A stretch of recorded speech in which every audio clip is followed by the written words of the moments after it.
안녕하세요. 말씀 묵상의 이광재 목사입니다. 오늘은 사도행전 19장 11절에서 22절 말씀을 같이 나누면서 사도 바울이 에베소에서 행한 기적들을 보면서 그것을 기계적으로 따라하는 중요한 역할을 했던 제사장의 아들, 스게와의 아들들이 사도 바울을 따라하다가 망신을 당하는 장면을 저희들이 보게 됩니다. 오늘 하나님께서 저희들에게 주시고자 하신 말씀이 무엇인지 우리 기대하는 마음으로 시작하도록 하겠습니다. 제가 기도하고 시작하겠습니다. 하나님 아버지 감사합니다. 오늘 하나님께서 귀한 은혜 주셔서 또 말씀을 시작합니다.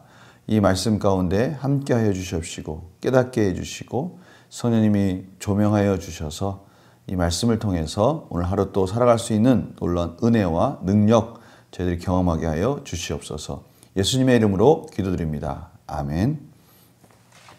제가 사도행전 19장 11절에서 22절 말씀을 봉독해 드리도록 하겠습니다. 하나님이 바울의 손으로 놀라운 능력을 행하게 하시니 심지어 사람들이 바울의 몸에서 손수건이나 앞치마를 가져다가 병든 사람에게 얹으면 그 병이 떠나고 악기도 나가더라.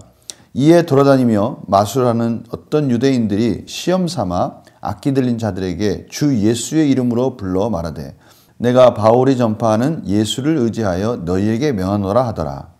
유대 한 제사장 스게와의 7 아들도 이 일을 행하더니 악기가 대답하여 이르되 내가 예수도 알고 바울도 알거니와 너희는 누구냐 하며 악기 들린 사람이 그들에게 뛰어올라 눌러 이기니 그들이 상하여 벗은 몸으로 그 집에서 도망하는지라.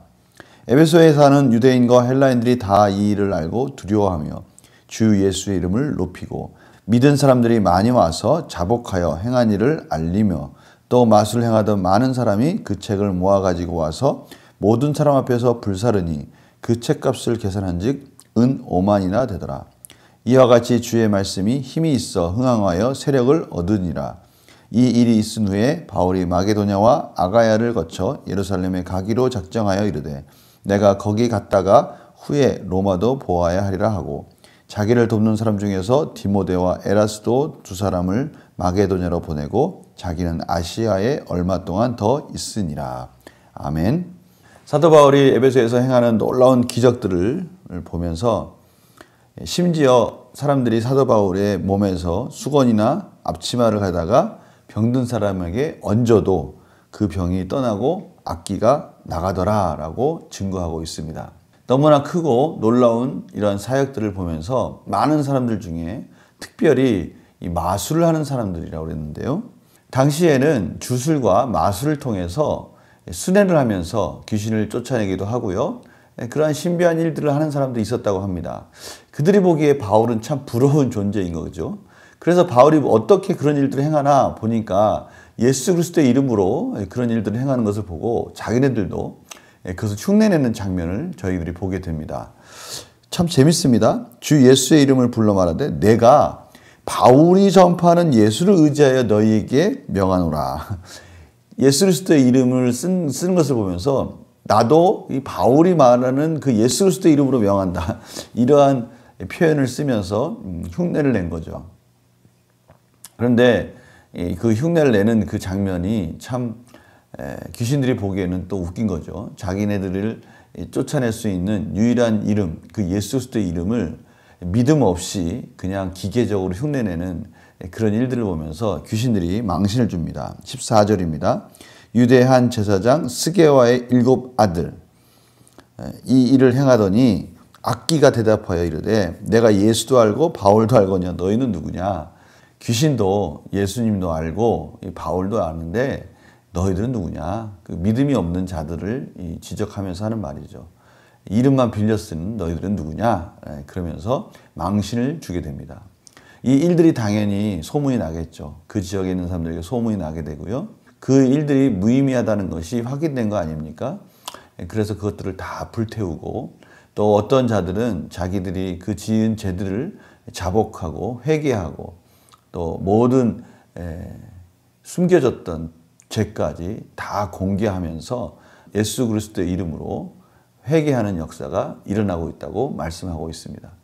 그 규모를 짐작할 수 있는 사건이 하나 벌어지는데요. 그 태운 마술책의 양을 돈으로 환산하면 은 5만이라고 오늘 표현하고 있습니다. 당시 은화는 드라크마로 환산할 수 있다면 그것이 오늘 책에 설명되어 있는데요. 은 5만은 드라크마로 은화로 추정되며 드라크마는 노동자의 하루 품삯으로 5만 드라크마는 평균적인 일꾼의 약 167년치 연봉에 해당된다. 1년을 300일 기준으로 해서 167년치 연봉이다. 규모가 어마어마하다는 것을 표현하고 있습니다. 그만큼 놀라운 기적과 회심의 역사들이 에베소에서 이 귀신을 쫓는 그것을 흉내내는 이 사건으로 벌어지고 있다는 것을 저희들이 보게 되는 것이죠. 오늘 말씀을 통해서 하나님께서 저희들에게 말씀하시고자 한 뜻이 무엇인지 질문을 또 답해가면서 같이 더 깊이 묵상해 보도록 하겠습니다. 스게와의 7 아들이 악기 들린 자에게 명하자 어떤 일이 일어납니까? 내가 예수도 알고 바울도 아는데 너희는 누구냐? 귀신들이 그 스게와의 아들들을 농락하는 장면을 저희들이 보게 됩니다. 망신을 당하게 된 거죠. 이 사건은 에베소에 살던 유대인과 헬라인들에게 어떤 영향을 끼칩니까? 17절부터 19절까지 나오고 있죠. 첫째는 한번 생각을 해보시기 바랍니다. 귀신이 그 스게와의 아들들이 귀신을 쫓아내는 흉내를 낼 때 이 귀신이 이렇게 말하지 않습니까? 예수도 알고 바울도 아는데 넌 누구냐? 이렇게 물어보지 않습니까? 이 말은 무슨 뜻입니까? 귀신이 모든 걸 다 알고 있는 거예요. 모든 걸 다 알고 있으면서 속이지 마라 라고 말하는 것이죠.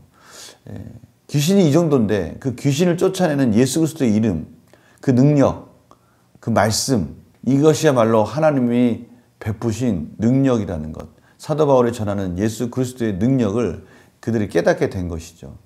다른 말로 말하면 다른 말로 말하면 그 예수 그리스도 앞에 그 이름 앞에 이들이 숨길 게 없다는 것, 숨길 수 없다는 것을 깨닫게 되는 겁니다. 모든 죄를 자복하게 되는 것이죠. 모든 죄를 자복하고 회심하는 역사와 함께 그들이 지금까지 믿었던 그 모든 미신들, 주술들, 이것들이 얼마나 헛되다는 것을 깨닫게 되고 그 책들을 다 태워버리는 이런 상징적인 일들이 벌어지게 되는 것입니다. 연구와 묵상 질문 보겠습니다. 바울을 행하던 자들이 자신들의 마술책을 불살할 수 있었던 이유는 무엇입니까? 이 일들이 참으로 허무한 일들이라는 것을 깨닫게 된 겁니다. 무가치한 일들이라는 것을 안 것이죠.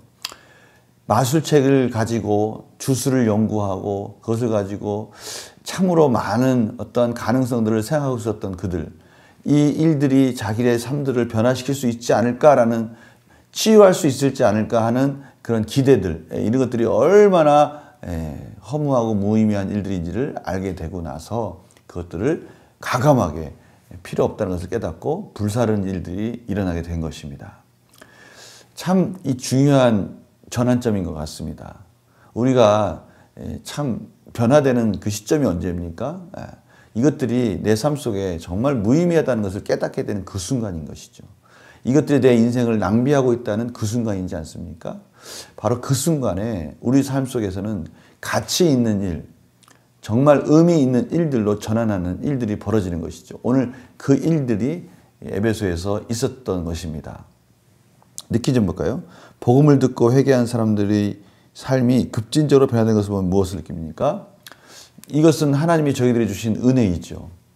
저는 이것을 깨닫게 됩니다. 아, 그렇다. 우리가 예수 그리스도를 믿고 있지만 그 예수 그리스도 안에서 우리들이 이전에 행하던 그런 악한 일, 나쁜 습관들, 무의미한 시간들, 무가치한 일들, 이런 것들이 내 인생 변화시키지 못하고 이대로 가다가는 큰일 나겠다라고 생각했을 때 우리는 힘들고 어렵고 때로는 고난이지만 그것을 변화시키는 계기가 있게 되는 것이죠. 저도 그러한 일들을 많이 경험했습니다. 근데 참 하나님은 저희들에게 그 끝까지 몰아가시는 것 같아요. 왜냐하면 끝까지 몰아가지 않으면 언젠가는 아쉬워서 다시 돌아올 수 있는 가능성이 있으니까요. 하나님께서는 이것이 철저하게 정말 얼마나 무의미하고 무가치한 일인지를 철저하게 경험하고 나서야 돌아설 수 있도록 저희들에게 은혜를 주시는 것 같습니다. 저도 참 그런 일들을 경험하면서 우리의 마음이 그렇게 쉽게 변하지 않는다는 것을 알게 돼요. 그러나 은혜를 주셨을 때 그것이 확 정말 마술책을 은 5만이라고 말했지만 그 정말 가치로 환산할 수 없는 그 정말 소중한 가치를 깨달았을 때, 예수 그리스도의 이름으로 그 말씀에 순종했을 때 일어나는 그 놀라운 변화와 은혜의 그 소중함을 깨달았을 때야 비로소 변화되는 이 삶의 변화들을 저도 경험한 적이 있습니다. 오늘 바로 그러한 일들이 일어난 것입니다. 우리 성도님들은 어떻습니까? 성도님들 삶 속에서도 이러한 전환점들이 있지 않습니까? 사춘기가 있었고요. 이런 성장통들이 있지 않습니까? 이런 일들이 있었을 때 그 시간은 하나님이 저희들에게 은혜를 주시는 시간입니다. 놀라운 변화의 시간인 것이죠. 오늘 사도 바울이 에베소에 가서 그런 놀라운 기적들을 통해서 에베소에 있는 많은 자들을 그렇게 회심시키고 있다는 것을 저희들에게 오늘 보여주고 있는 것이죠. 결단과 적용도 바로 이 부분과 연결될 수 있을 것 같아요. 아직도 하나님 앞에서 과감하게 끊어내지 못한 자가 있다면 무엇입니까?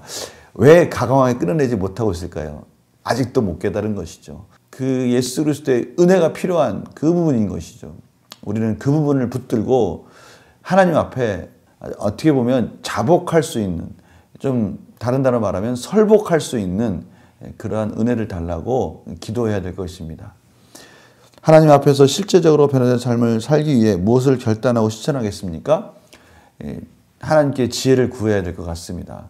저희들은 다 알고 있지 않습니까? 하나님께 주신 선한 양심을 가지고 이것은 정말 하나님이 싫어하시는 일인데 내가 왜 이것을 끊지 못하고 있지? 바로 그런 것들 이번 기회를 통해서 다시 한번 도전하면서 결단하는 그런 은혜의 시간이 되기를 간절히 소망합니다. 제가 기도하고 마치겠습니다.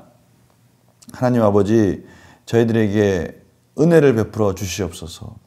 하나님이 싫어하시는 또 말씀 가운데 불순종하는 그러한 나쁜 습관과 패턴들이 있다면, 그러한 기질들이 있다면 하나님 오늘 말씀을 통해서 다시 한번 은혜를 구하는 시간이 되게 하여 주시옵시고, 은혜를 구하는 그 시간 속에 그것을 찾는 자들에게 외면치 아니하시고 은혜를 주시는 하나님을 깊이 만나게 하여 주시옵소서.